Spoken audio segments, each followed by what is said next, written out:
raha nanao ny latenao nao Andriamatofiloha tamin'ny fanamariana ny fa-20 marsa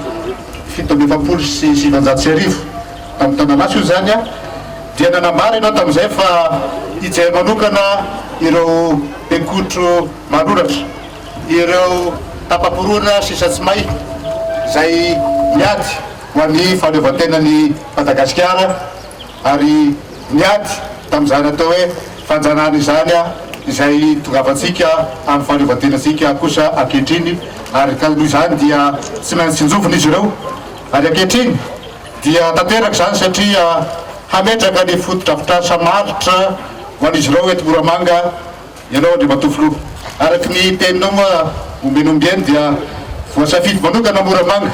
satria eto koa ny fanilo amin'izany tolom-panafahana izany. 70 taona lasa ary 70 taona aty aorina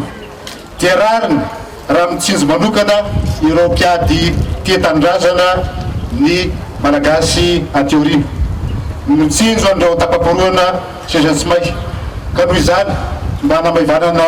ny vesatra izy ireo amin'ny fiainana, amin'ny mahazotoly azy ireo sy ho fankasitrana an'izy ireo ihany koa izay nanolotra miainy nanao leny tsy zavatra, dia nahazo haiko